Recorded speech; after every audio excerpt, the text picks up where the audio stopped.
పశ్చిమ గోదావరి జిల్లా తణుకు నియోజకవర్గంలో తణుకు పట్టణంలో స్థానిక ఎమ్మెల్యే కార్యాలయంలో తణుకు మండలం వేల్పూర్ గ్రామం అత్తిలి మండలం మజిలీ గ్రామంలోని తణుకు శాసనసభ్యులు ఆర్మిలి రాధాకృష్ణ ఆధ్వర్యంలో శ్రీ నందమూరి తారక రామారావు గారి 29వ వర్ధంతి సందర్భంగా ఆయన విగ్రహానికి పూలమాలలు వేసి ఘన నివాళులర్పించారు. అనంతరం శ్రీ యోగి వేమన శత జయంతి ఉత్సవాల్లో భాగంగా అత్తిలి మండలం ఆర్మిలి గ్రామ పూరజనుల సహకారంతో శ్రీ యోగి వేమన విగ్రహం ఏర్పాట్లు చేయడమైంది. ఆవిష్కరణ కార్యక్రమంలో పాల్గొన్న తణుకు ఎమ్మెల్యే ఆర్మిలి రాధాకృష్ణ కార్యక్రమంలో కూటమి నాయకులు మరియు ఆర్మిలి గ్రామ ప్రజలు పెద్ద ఎత్తున ఈ కార్యక్రమంలో పాల్గొన్నారు.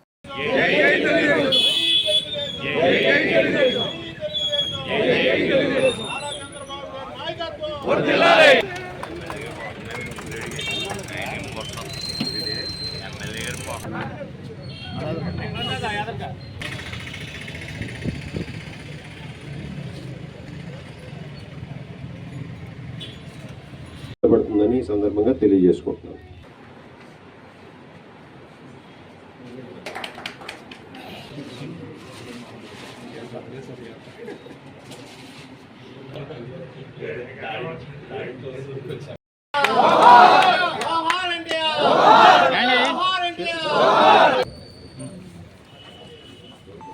जोहार इंडिया, जोहार इंडिया, जोहार इंडिया, जोहार इंडिया, एनटीआर अमर रहे, एनटीआर अमर रहे. నందమూరి తారక రామారావు గారి 29వ వర్ధంతి సందర్భంగా ఆ మహనీయునికి ఘన నివాళులు అర్పిస్తూ సమాజమే దేవాలయం ప్రజలే నా దేవుళ్ళు అనే నినాదంతో తెలుగుదేశం పార్టీని స్థాపించి పేద ప్రజలకి అండగా నిలబడి మహిళలకి ఒక అన్నగా అన్ని వర్గాల ప్రజలకి కూడా బడుగు బలహీన వర్గాల ప్రజల పెన్నిదిగా ఎన్టీ రామారావు గారు తెలుగుదేశం పార్టీ ద్వారా సామాన్య ప్రజలకి కూడా రాజకీయం గురించి సేవా కార్యక్రమాల గురించి తెలియజేసినటువంటి వ్యక్తి నందమూరి తారక రామారావు గారు.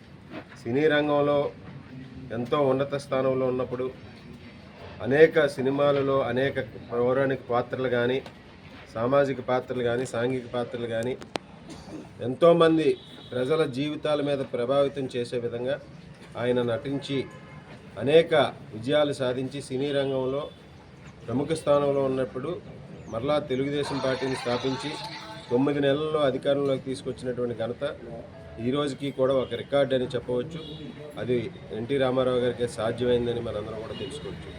ఈరోజు తెలుగుదేశం పార్టీని స్థాపించిన తర్వాత అనేక సంక్షేమ కార్యక్రమాలని పేద ప్రజలకి సంక్షేమ ఫలాలు అందించాలంటే తెలుగుదేశం పార్టీ అనే విధంగా ఎప్పటికీ కూడా అప్పటి నుంచి ఇప్పటి వరకు కూడా తెలుగుదేశం పార్టీ సంక్షేమం కోసం పనిచేస్తుందంటే ఆ రోజు అన్న ఎన్టీ రామారావు గారు వేసినటువంటి బాటల వల్లే సాధ్యమైందని ఈ సందర్భంగా తెలియజేస్తున్నాం. ఇటుపక్క సంక్షేమాన్ని అటువంటి అభివృద్ధిని తీసుకువెళ్ళి ప్రతి ప్రజల గుండెల్లో చిరస్థానం ఏర్పరచుకుని ఇప్పటికీ కూడా ప్రపంచంలో ఏ సర్వే చేసినా ఈరోజు ఇప్పటికీ కూడా ప్రజల గుండెలో స్థానాన్ని ఏర్పరచుకుని విజేతగా నిలిచేటటువంటి వ్యక్తి స్వర్గీయ నందమూరి తారక రామారావు గారు. ఈరోజు తెలుగుదేశం పార్టీలో అనేక సంస్కరణల ద్వారా తెలుగుదేశం పార్టీ అధికారంలో ఉన్నప్పుడు ఈ రాష్ట్రంలో అనేక సంస్కరణలు తీసుకొచ్చి పేద ప్రజల ఉన్నతికి పాటుపడిన వ్యక్తి రామారావు గారు.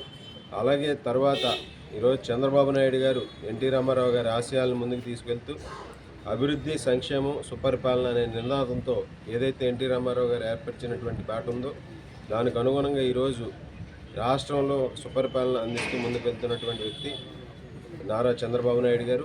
తెలుగుదేశం పార్టీ ఈరోజు 1 కోటి పైగా సభ్యత్వాలు నమోదైందంటే ఈరోజు చరిత్రలో ఒక ప్రత్యేకమైనటువంటి స్థానాన్ని సంపాదించిందంటే అది ఎన్టీ రామారావు గారు వేసినటువంటి పునాదని ప్రత్యేకంగా చెప్పాల్సినటువంటి అవసరం లేదు.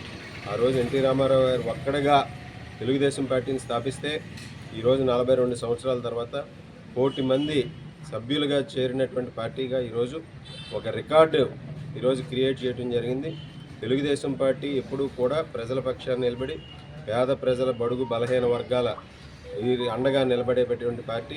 అధికారంలో ఉన్నా లేకపోయినా అటు ప్రజల పక్షాన నిత్యం పోరాడేటువంటి పార్టీ తెలుగుదేశం పార్టీ అని ఈ సందర్భంగా తెలియజేస్తూ అటువంటి పార్టీని స్థాపించినటువంటి వ్యక్తి స్వర్గీయ నందమూరి తారక రామారావు గారు. ఈ రోజుకి కూడా ప్రజల్ని ప్రభావితం చేసేటటువంటి ఈరోజు ఉందంటే ఆయన వేసినటువంటి బాటలే దానికి ప్రధాన కారణమని సందర్భంగా